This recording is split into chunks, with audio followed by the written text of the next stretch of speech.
What's up, everybody? Welcome to another episode of Deep Thoughts. Got my cast partner here. Hi. Can't see her because she's so short. Hi, Daddy. Playing the classic stuff. Playing a little Paper Mario 2 for GameCube. That's what I like to see as a father. That makes me so proud. Makes me so happy. Mario's very tired. Mario is very tired because he's only got like 3 HP left. Yeah, she needs to find a heal block. Stat. But, yeah, so what's going on, everybody? Hope everyone's doing well. It's March 8th, 2022. In the future. And it's 7 in the PM. It's nice. It's nice. Still on that good old day shift. Yep. Just working. But yeah, at least I'm, making myself do a little cast tonight, little pod here. That's good. I guess I just gotta keep making myself do things, even when I don't really want to. Gotta keep making myself. Yeah, no, I was just, it's like, it's so frustrating because at work, I'll think about these things. Like, I'll think about, like, oh, dude, I'm totally going to do a podcast tonight. Totally want to get off work. I totally could be in the mood. I got lots of thoughts, lots of deep thoughts brewing up here. Of course, when I'm at work, flipping through the wieners, that's when I'm doing my best thinking. And then by the time, man, it's time to go home. And I was even going to stay late today. Like, I'll stay late for overtime and then go home and podcast. Yeah, easy. Because I'm a human being and I'm capable of incredible things. But no, I didn't stay late. No. No, when it was time to go home, I went home. And only feel a little bit bad. Because it is good shmoney. But, and then I didn't even come home and podcast right away. I've been home for like 3 hours, chilling, drinking the good cuppeth here.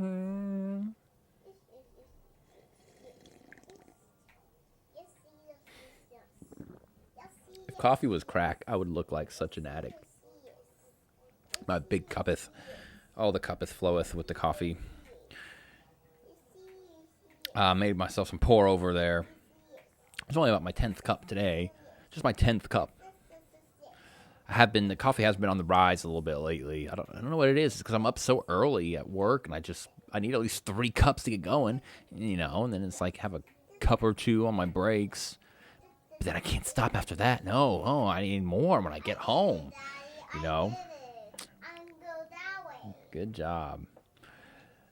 I need some to unwind, right? Coffee to unwind.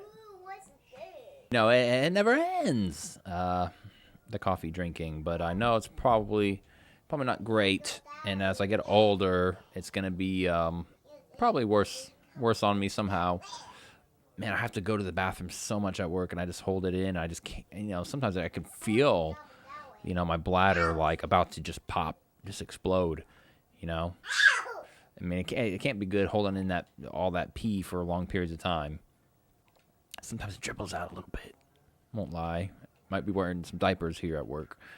Just because it gets bad sometimes, man. It really does. And I already have a weak bladder as it is. So it really doesn't help.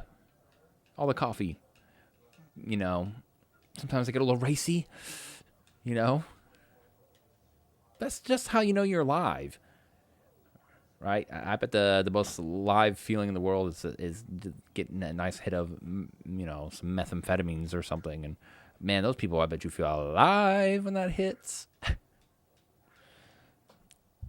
Anywho, a little bit of a drawn out beginning intro for a quick controversy here that I wanted to do, or controversies rather, on a couple of topics. I know I'm late to the game, to the whole Joe Rogan thing. Mr. Saint Rogan himself, Saint Rogies, the master, the sensei. I thought I'd just throw my 2 cents in the whole situation, just because I've heard some opinions, and that get me fuming sometimes.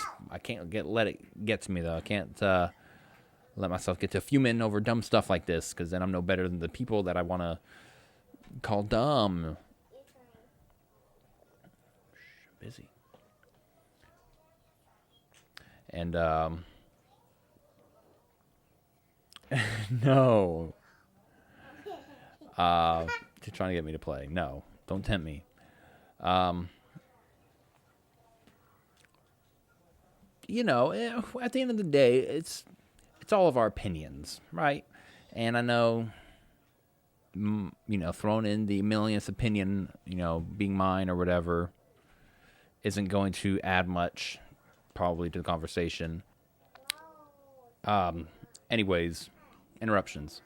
It's not going to add much to the conversation, probably, but this is a great time we live in, yes, where we can just record ourselves on our $500 phones and our $80 mics, and just spew our stupid opinions.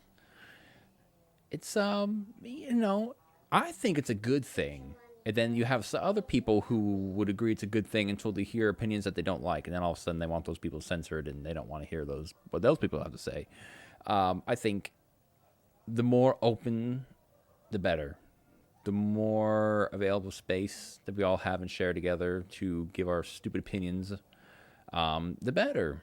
And now to this like Joe Rogan thing, we've gotten to this point where it's like, okay, well, we're already in a seriously PC climate, or whatever, as they say. It's a minority. It's a minority of people, really.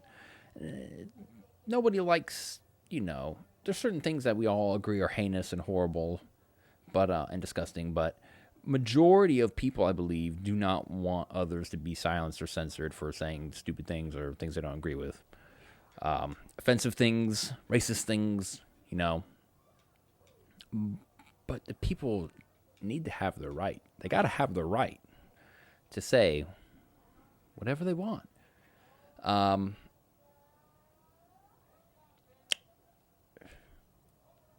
just don't know if there's a place where I can think of where that would not be okay anymore, like a place in society, what if somebody's using their words to empower bad people who in turn do bad things because they feel empowered by somebody's words? Like, the Charles Manson effect, or a Hitler. There's this, I guess I can get into this article I read going along with the Joe Rogan stuff, that there's a Brazilian podcaster, this is according to consequence.net or something, read a couple articles from them on the situation. And there's a Brazilian podcaster who very much so looks up to Joe Rogan, I think, or something, or models his podcast after him. And he was, I guess, talking about, there should be no restrictions on political party. Even the Nazis should be able to have a party or something like that. And I don't know, I didn't know if I 100% agreed with what he was saying. That wasn't what the article was about. Of course, the article was about, look at the Joe Rogan effect or whatever, people like him on their podcast are now saying whatever they want to say, be it offensive or not. Maybe to be purposely offensive. I don't know. I don't 100% know where they were getting at, but they were condemning this person. But first I had to think about what he was saying. Would that be okay? Should every political party be able to exist as long as they don't enforce themselves and use, weaponry and guns and killing people to get you into their positions? What if it comes to a democratic vote and the majority of people choose Nazism? It's like, should that exist? I don't know. I mean, should you have a political party exist that is violent? Or that they're known for using, I don't know, bringing harm upon people or society, or where their agenda has to do with exterminating people, or or something like that.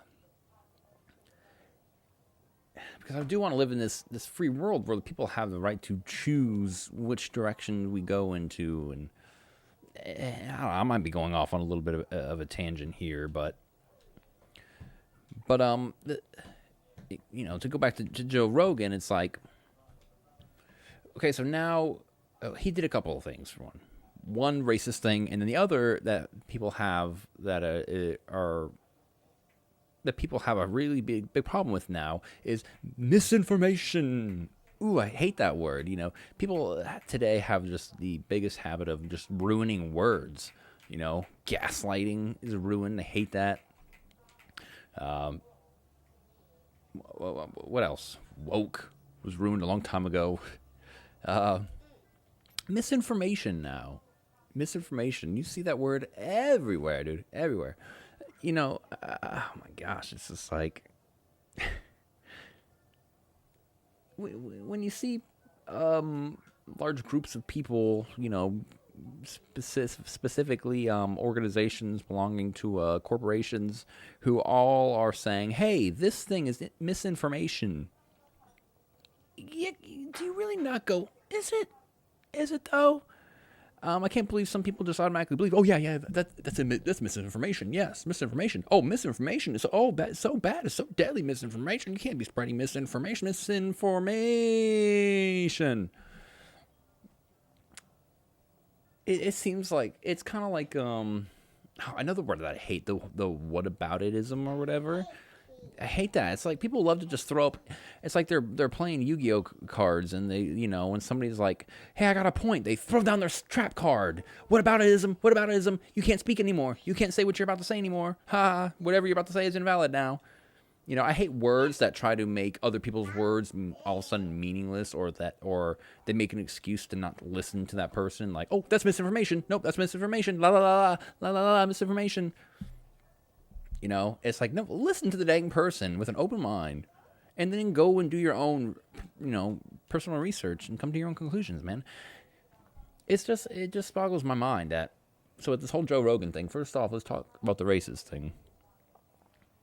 I think I speak on, for a majority of people that, we don't like to hear the N-word unless it's coming from a black person.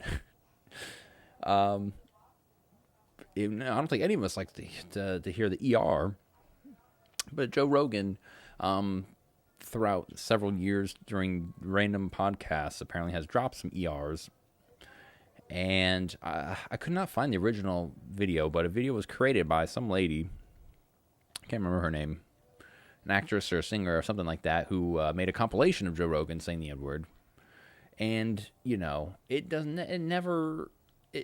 it always kind of makes you go, "Ow, ooh, gross," when you hear it come out of somebody's mouth.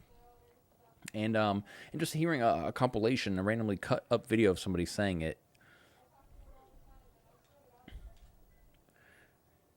it's not good. But can we have an open mind and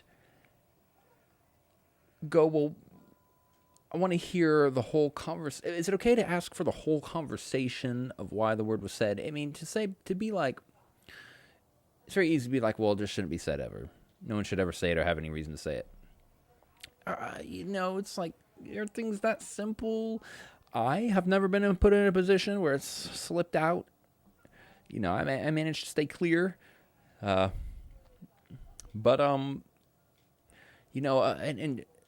I guess Joe Rogan's, in his defense, or the reasoning that he gave, was that those were clips that were, taken out of context, and that he was sometimes quoting people or rappers or maybe Biggie Smalls or something like that. I can't remember. Quoting rap songs or something. Is that okay? Is that okay? What I think, for one, we need to. You can say, I don't. You can have the opinion that that's not okay. That's not okay. And then move on from it. I mean, you don't have to listen to him then anymore, But to try to bring it to this level, like he's like going to be the next Hitler, or him saying the N-word on his platform is going to, I don't know, ignite hatred, make a neo-Nazi party rise out of the ashes. I don't know if that's what people are thinking, but sometimes that's how it feels like what they're doing to something like that.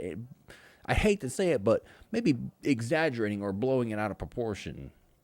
I don't like that there's this whole thing where it's like everybody's grouped into the racist group. If, a person who genuinely, hates black people and is scheming on a way to try to exterminate them all, and thinks that they're just everything that's been wrong with society, and whatever. Maybe they even beat up black people or harass them or do other things, physical acts and stuff that affect, or could affect people's lives, people, of that, maybe that group that they're racist against.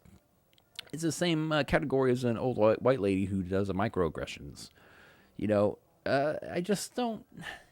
There's people who are genuinely ignorant, and then there's people who are harmfully, hatefully racist.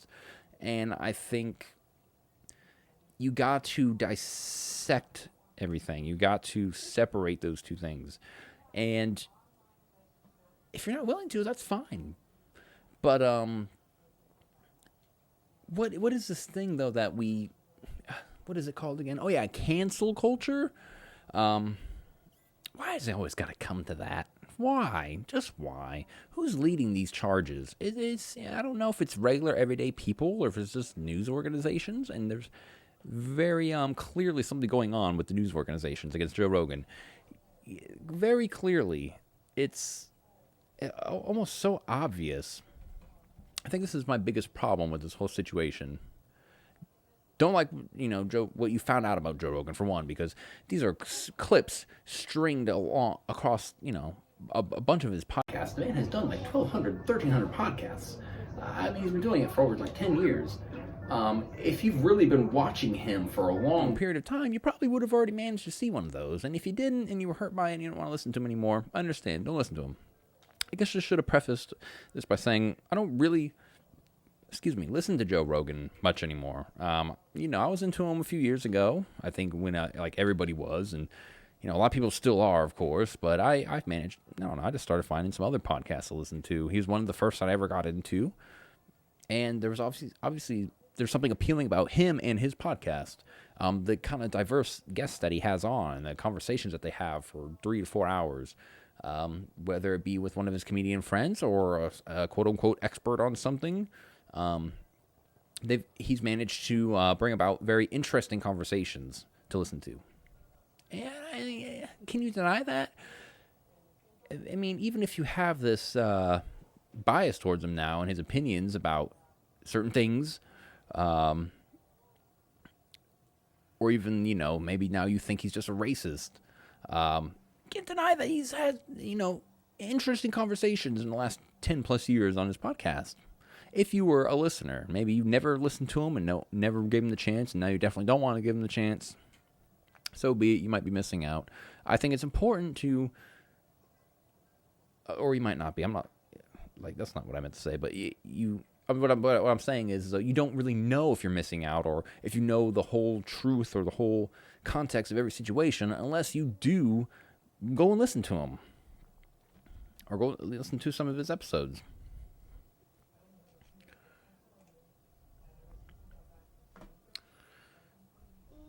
So one of these articles, other articles that I read on this consequence.net, was about Joe Rogan's podcast with Mr. Dr. Robert Malone, which I still haven't listened to yet. I don't even know if it's on YouTube.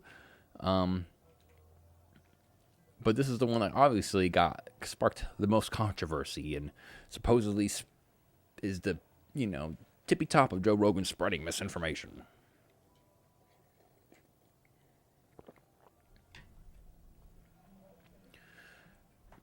So first off, again, if you didn't listen to the whole thing yourself, like me, who hasn't listened to it at all, I mean, should you even have an opinion about it? Now, you might just be watching clips from the Joe Rogan podcast of him saying something and then somebody correcting him, or Joe Rogan, saying something and then, that you think or that you've been told is not true.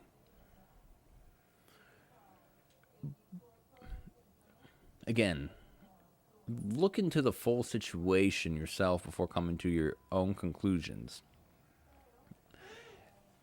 And I haven't totally myself. Again, I'm just speaking on certain people that I've seen or heard, who are like referencing like little clips of Joe Rogan saying things and then being maybe proven right on his show that it was not right, and then not admitting to it, that he was wrong about it. And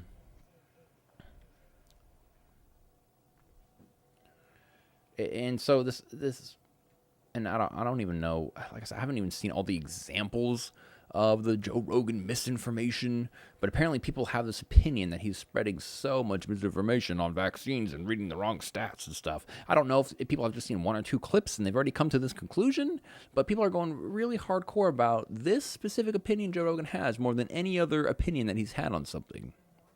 And I don't know why. There's clearly, it makes people so upset and like angry to hear that somebody is, maybe a little wary of a vaccine.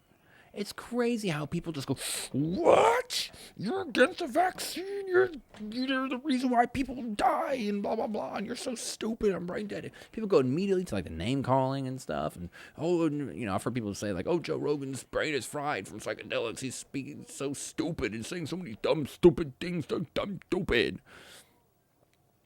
But it's like, yeah.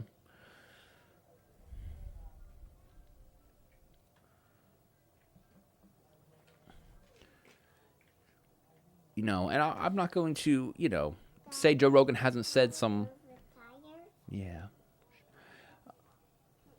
that Joe Rogan hasn't said something wrong before. Like, that's the thing. Like, so you think, before this, Joe Rogan has been right about every single thing he's said on his podcast? That he hasn't been wrong about something or had an opinion that was maybe, factually untrue? Or, here's the thing I'm just going to say,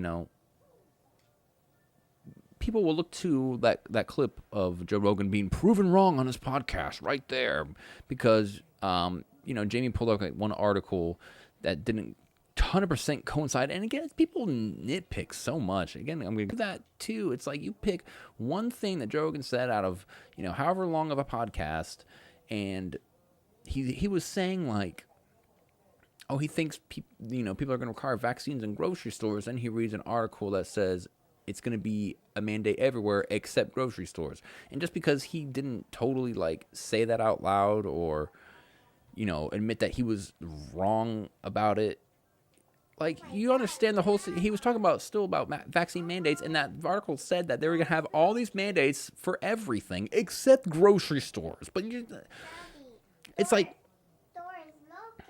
mm-hmm.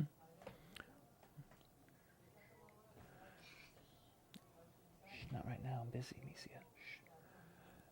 But, what was I going to say? And it's like, it's really nitpicking. It's like you're just trying to be like, see, Joe Rogan was proved wrong about this. But you're not like really understand what Joe Rogan was trying to say in the grand scheme of things of all these mandates. It might have had to do with what the truckers were protesting. I can't remember, but it had to do with Canada and all their mandates. And just because he said grocery stores and the article said not grocery stores, but still listed all these other places, I mean, it's nitpicking, dude. It's nitpicking. I just don't get it. I don't understand it. I don't understand how that brings about so much anger in people. So this article talked about how in the Dr. Malone podcast, how Dr. Malone himself, that he was cherry picking a study because it was a study that talked about myocarditis and people after they were vaccinated, and because he didn't mention that, oh, they all survived, they're all recovered, he's cherry picking data. No, are you understanding what his point is? So there's this argument that that and I guess Joe Rogan was proven wrong about this whole myocarditis thing. This whole myocarditis thing is that, oh my gosh, this little girl is ruining my train of thought. People are like, oh, because there's, statistically, supposedly, according to some stats, that there's more of a chance of myocarditis with COVID than there is with the vaccine. That we just totally don't talk about the fact that the vaccine can still cause it, even if it's in like 2 people or 2% of people. Why can't we talk about the fact that the vaccine is, causing myocarditis in some people? But people have to like downplay, like, oh, it's not that bad. It's not that bad. It's not as bad as getting COVID, and make it like I don't even know, like into an argument. Maybe because they think people are using it as an argument against the vaccine, and some people are. But I mean, but then you're going to bring up that, oh, but you have more of a chance to get it if you have COVID. Well, what's your argument? No one's saying they're against COVID. Oh, their argument is, you should get the vaccine because there's more of a risk of myocarditis with getting COVID. But you fail to bring up the fact that people can get the vaccine and still get COVID. And if you're going to force every single person to get the vaccine, not every single person's going to get COVID. So eventually those stats, the myocarditis vaccine is going to probably surpass it. The more people that get vaccinated, I would think, but maybe not. It's like, so like, oh, he cherry picked information because he didn't mention that those kids, with myocarditis survived. You're missing the point that they had it in the first place from the vaccine. That's the conversation we want to have, that some people would like to have. But you're an anti-vaxxer if you want to talk about that. Should be the end-all, be-all, decision between taking the vaccine or not. Maybe not, do some more research and then come to your own conclusion. But, again, a lot of people are talking about mandates, being forced to take the vaccines. They just want the choice between it. That's all. But that makes people anti-vax because they want to choose whether to get it or not. But then they bring up their own information and maybe statistics or a doctor like Dr. Malone, into the picture. And they said this, but apparently that's never good enough. They're still wrong, That's what, one thing also I want to talk about is like how any doctor or anybody that comes out and says, no, the vaccine's not that great or COVID's not that bad, it automatically, bam, they're quacks, bam, misinformation, bam, they're lying, bam, bam, bam, bam. Right away, there's like a blitzkrieg against them. But there's never that for somebody who's pro-vaccine. Who's been getting canceled for being for the vaccine? Oh, nobody, because that's the right opinion to have. Why is it always people like Joe Rogan who just question it, and maybe they read the statistic, maybe it's wrong, maybe it's not, maybe it's right or whatever, and it happens to go against the narrative that vaccine is good. Yes, take vaccine good. Why is that person automatically hit with a blitzkrieg of just, no, you're wrong, misinformation? Every time. It kind of just is just, Jon Stewart made it a good point, even though he's a trash man himself. That when you do things like try to cancel or censor the Joe Rogans, you give what they're saying a lot more power than what it maybe initially had. People are so worried that Joe Rogan is killing people with his misinformation of vaccines that they don't realize that the attention that they're giving it is definitely going to make more people try to listen to Joe Rogan.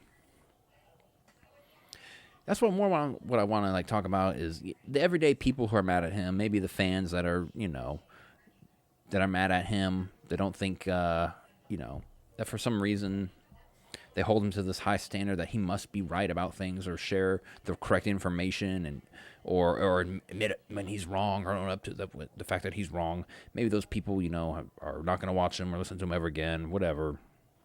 But you can't deny that.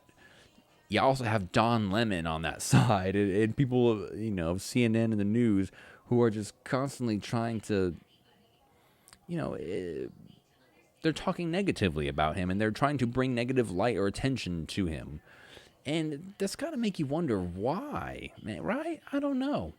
It's the fact that there's this corporate media that's trying to frame certain things that Joe Rogan is doing or saying negatively. And you can go back to the ivermectin thing with the whole horse dewormer situation. Joe Rogan literally had that doctor. Joe Rogan is a savage. I'm sorry. He really is. He's still, and this is what makes people like Joe Rogan so appealing, is that they still seem like they're themselves, like they're sticking to their guns. What people mostly don't like to see is somebody buckle.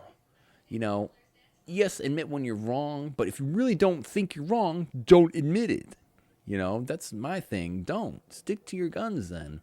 And you see so many people buckle under the pressure of the mob when people are coming at them with pitchforks and such. You know, when people are en masse are like, your opinion is wrong. Those people tend to, okay, that's not my opinion anymore. My opinion is whatever you guys think. But Joe Rogan doesn't do that. He doesn't. And I love that. He has this doctor from CNN on and confronts him about it, Sanjay Gupta, and was like, you guys framed it incorrectly on purpose. And the doctor was like, yes, you're right. It was wrong. That was wrong of people at CNN to do. And he goes on CNN the next day and lets Don Lemon just defend CNN and their point in that we didn't lie. We didn't really lie because it is used as horse rumor, so we didn't lie. Instead of owning up to being wrong or purposely framing something incorrectly, they stuck to their guns.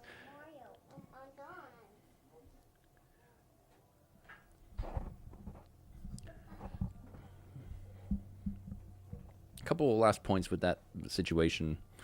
One, why would you even think Joe Rogan is going to say anything remotely what anybody wants to hear now, or what the mainstream media is going with, especially like, you know, the like CNN.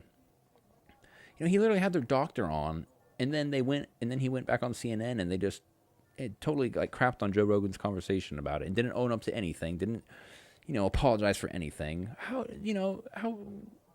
if that was me, I would feel so like betrayed. I'd be like, okay, you guys don't care about, you know, what you did to me and how you framed everything and made me seem like an idiot taking this horse dewormer, blah, blah, blah. You know, they didn't frame it correctly. And so I would, you know, if I was him, I'd be like, fluff everybody, you know, like, I'm going to say what I want now because now, you know, you guys did me dirty. I don't know. But for people to even think that Joe Rogan owes anybody any remote of truth or owning up to being mistaken, he's a podcaster. He's a comedian. He's a UFC commentator. He doesn't owe that to anybody. He doesn't. Who does, though? Journalists, I would think. Journalists who are supposed to be reporting the news to us, if they get something wrong, they need to own up to it immediately and apologize. But I don't see anybody hold Don Lemon to that kind of standard. Why? What about Anthony Fauci? Is he being held to that standard when he's literally lying to Congress about gain and function research when they have all the paperwork right in front of them and he's still denying it? But where's the blitzkrieg against him? Where's the cancel Fauci? How can people not see this whole one-sided thing? You have these corporate medias all have the same opinion, and they freaking drive it with such force down people's throats and try to put it in your face. And if you disagree with them, they're going to try to frame you like you're the big fool. How do you not see that? And how, like I said, you could disagree with Joe Rogan, but you should think he has every right to say what he's saying. And kudos to the Spotify CEO who doesn't want to lose out on money. But it's still, he's saying the right things. He's just like, I think Joe Rogan, you know, we shouldn't cancel people like him. There should be a space for people like him. And, you know, it's like, yes, even though we know it's just about the money. Good stuff, because it's true, man. It's true, because what, you don't think, you know, you have Neil Young or whatever leaving Spotify because of Joe Rogan's misinformation on vaccines. You don't think there's not a single other person on Spotify with that same opinion? You're just going to, you only ride with people or companies that also work with people who all agree with you on your political opinions? It does not make sense. You know, I just don't see how anybody could side with like Neil Young and be against like Joe Rogan and that. Even if you don't agree with Joe Rogan's opinion, dude, man, it's just all of our opinions, man. It just is. But people are so, I don't know, man. They're just already so convinced that they're right and the scientists are right and, CNN is right and NBC is right. And, it's like I don't even know how many of these people are actually reading actual studies, but even if they just read one or two that goes with what they believe in, then all of a sudden, yeah, they're right. They're absolutely right. I can be guilty of this sometimes. I can be.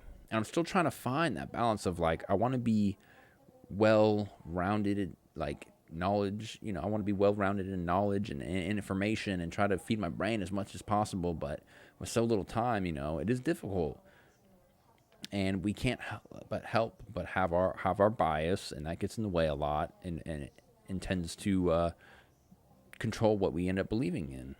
But I just know, because I have done this in my own empirical evidence, my own empiricism, I have looked at both sides of a side or story or situation and had, my mind changed or was able to at least come to a better conclusion having heard two sides of the story.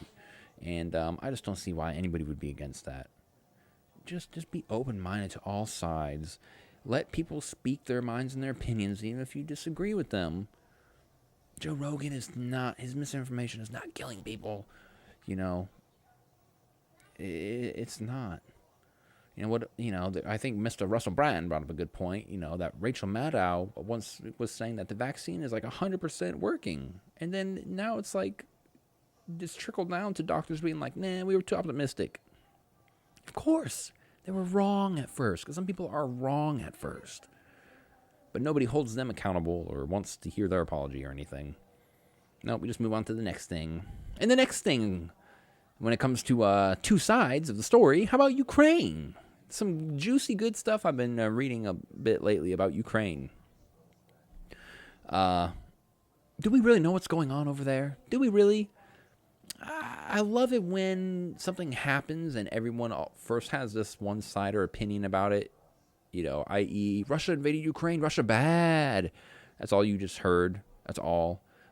Even literally my wife was just like, oh, I haven't heard anything about it, but Russia's the bad guy, right? Like, how would you even know that then? Brainwashing. It's confirmation bias, too. Because we've been taught that Russia is just bad. They're still trying to make Russia, even though how they've changed so much over decades, they're still trying to make them to be the guys. They try to frame Putin as this big monster who's a killer and all this other stuff. And I just, I haven't looked into it enough myself, but I'm not going to go ahead and continue to believe one narrative or one side of things like that. I can't. How do the people of Russia feel about Putin? I'll try to look that up and add that into this. If I can find any honest information about it, maybe he's loved. Maybe they love him. Maybe there's a whole great side to Putin that we don't know about or hear about. Is that dangerous to say? It's amazing to me that it's like, again, people set things up and frame things as already is what it is, i.e. Putin already bad guy, that when you want to bring up like, maybe he's not, it's like, people are like, oh, how could you say that? Kind of like the Hitler effect. It's like, could you even possibly bring up one good point about Hitler now? No, you couldn't. You can't. You absolutely can't. I'm not about to. I'm not going to. Never. But it would be nice if we could live in a world where we're able to talk about every crazy idea. If somebody has a crazy theory of why Hitler was a mastermind genius and he was trying to save the world, we should be open to hearing that. Because it might be a doozy. It might be a real interesting tale. Have you read the General Patton Diaries? I'm just saying, dude. There's so many rabbit holes to go down. And I just don't see if you're going to close your mind off to certain things, and you're going to be dumb and ignorant to certain things, and that's just how it is. And I'd rather know a little bit of everything. Again, to just come to my own conclusions. You know, but yeah, Putin's been framed as just this bad guy, and you know, through my own bias, I started to lean maybe towards maybe he's not so bad. You know, we've already been proven pretty much that he did not hack our elections at all. They did not meddle into our elections to get Trump to win. That's being proven. That is still being investigated in, and it's still being proven that people lied about that. They lied. Including the news, they all lied. So then that, you know, just one thing to the next. I mean, it's hard to like see that and be like, okay, Putin's still a big evil guy though. You know, now it's like, well, maybe everything they say about Putin is a lie. You know? I read some very interesting things about Ukraine. And, you know, just like I said in my last podcast, I know it has a lot to do with that coup in 2014 and the color revolutions and all that. So I'll cite all these sources, but when I was reading basically what happened after that coup, a new kind of military militia was being formed, and they're called the Azov, ASOV. And I'll post some things about it.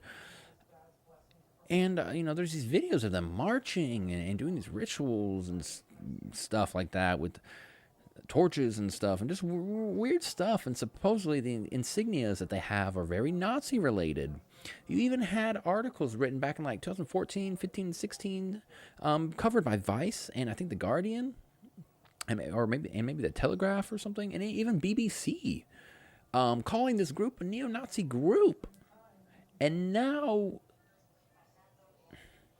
and I've never heard of this. I never heard of this until just the other day, this group of people. But I did, you know, listen to what Putin's reason for going to Ukraine was. He said he was denazifying Ukraine. So there's people that are like pro-Russia there, right? And I'm sure there's a whole mix of people in Ukraine. I don't know enough about it, but I do know there's, of course, you know, it's right next to Russia. There's a Russian presence, too. And there's these, you know, independent republics that I think formed after the 2014 because a lot of people were not there. A lot of people there were not happy with the new president, Zelensky. Hence the rioting and such.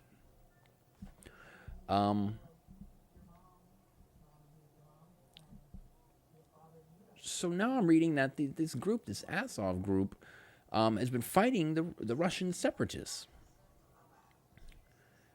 So, okay, you had Vice and The Guardian calling this group a neo-Nazi group, and they're fighting Russian separatists, but now all of a sudden Russia's the evil bad guys going in and killing innocent Ukrainians? But what was this group doing before to the Russian people? I've read some things, man. Yeah, there's a video of a guy talking about how Ukraine needs to exterminate like 1.5 million people of Russian descent. There's a whole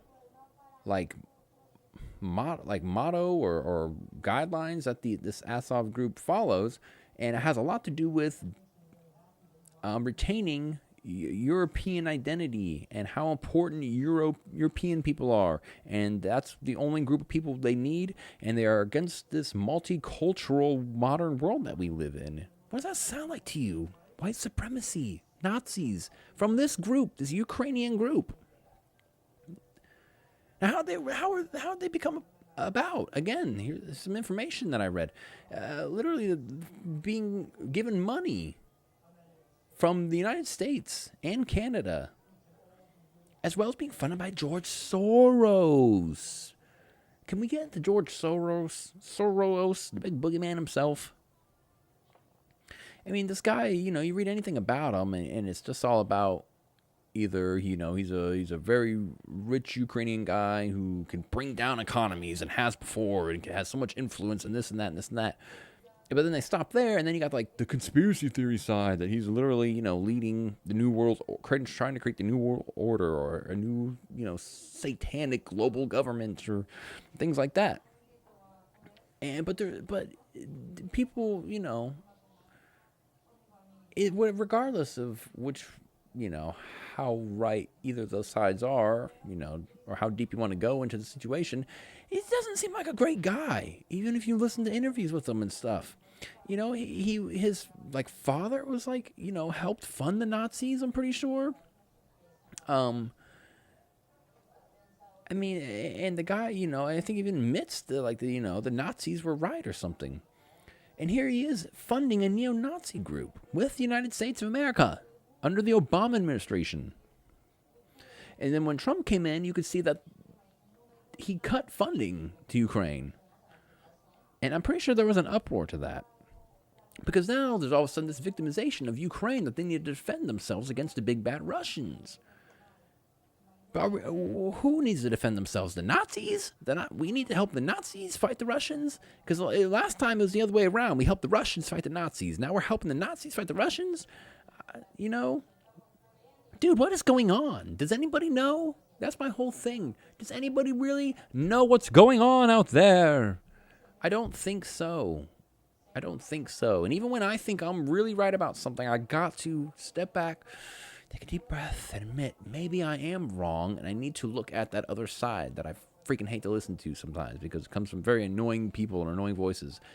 But it is important, man. It's very important because, man, I just don't see how people don't see it, that we're so brainwashed under this massive amounts of propaganda at all times. I can't believe people are still falling for it. I mean, if you see one thing in the news being talked about on all the news channels, all of a sudden, they're talking about COVID and vaccines, and change the channel, all of a sudden, this ends Russia's invading Ukraine, and then 6-7 days straight of Russia invading Ukraine, there's got to be some propaganda mixed in there. When have these people proven to be honest to us?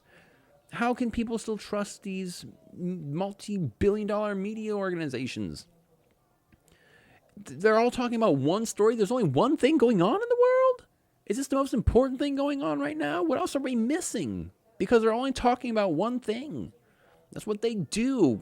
Forbid there be a school shooting tomorrow, and then we wouldn't even know what's going on in Russia and Ukraine. I mean, it's ridiculous, man. I just knew it instinctively now at this point, again, because I do have a bias against these multi-billion-dollar media corporations who have proven to have lied to us before in the past and don't own up to lying to us and don't apologize for it. When they're all of a sudden, painting this picture that Russia's bad and evil, and you have people, politicians, ex-politicians, people like Condoleezza Rice coming out and saying that Putin's committing war crimes. It's like, you committed war crimes. You committed war crimes. You committed war crimes. You committed war crimes. But they want Vladimir Putin held accountable? It's bizarro, man. I can't believe people would even listen to them and what they have to say about it. It's very possible that there's this neo-Nazi group rising up in Ukraine. And what are they doing that we don't know? Are they slaughtering Russians in the streets? Maybe. Kicking people's doors in? Or maybe it was about to get to that point. Maybe Russia is going in to help the Russian people that are there. Because there might be a genocide being planned. I don't know. Dude, you gotta think about these things, man. You got to. No, you don't. You don't have to think. Turn your brain off. Don't think about it. Don't even think about it. Condoleezza Rice called him a war criminal. The people are saying that he committed a war crime by invading a sovereign nation. Does this neo-Nazi group warrant a Russian intervention? Did Al-Qaeda warrant U.S. intervention? Did communists in Vietnam, in the Pacific East, warrant U.S. intervention? I'm just saying. Two wrongs don't make a right, no. But don't listen to those people, those hypocrites, no. Don't listen to them. Would current day Russia really just start to invade and try to start World War III? Look at the people who are speaking out against them. Joe Biden, our president, why would you listen to him? What track record does he have? He was for the war in Afghanistan, but he's not for Putin invading Ukraine. Why? Why does he care about Ukraine so much? But not the brown people in the Middle East. Kill them, bomb them, but not Ukrainians. Why? Can he at least even acknowledge this group, the Azov group? No, he's not going to. None of the media is going to. All of a sudden now they don't exist. But back, 2014, 2015, they were covering it. And then just silence. And now look what's happening. There's two sides to every story. You gotta stop shutting out the other side. Got to. On both sides. You Don Lemoners and you Tucker Carlsoners. You gotta stop shutting each other out, and you gotta start listening to each other. And try to find out where the truth is. Because it's gonna be somewhere in the middle.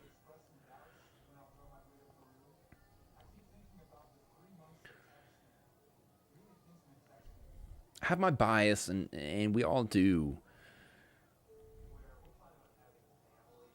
It's just real weird in this day and age because we can be so manipulated and lied to so easily, and our feelings and emotions get taken advantage of, and they form our opinions. But when we're forming our opinions, let's just try to remember that they are our opinions, and everybody else has their thoughts and feelings and opinions too. And maybe nobody's wrong, okay? You have facts and doctors that are agreeing with what you're saying. They have facts and statistics and doctors agreeing with what they're saying. You can find information on both sides. If you really try, you can. Whatever Joe Rogan is reading that's forming his opinions, you can read that stuff yourself. And then determine yourself if it's false or misinformation, okay? But if you're not doing that, then it's just your opinion, man. And we all have our right to our opinions, and there should be a platform where we're all able to share those opinions. I can imagine everybody's been doing it since the dawn of time, and freedom of speech has been a sticky subject for centuries. Kings and emperors and Sudans or Sudan, what's the word? I don't know, Middle Eastern kings and stuff like that have killed and murdered people for speaking their minds and their opinions. Let's not let that be America, okay? Let's not do that.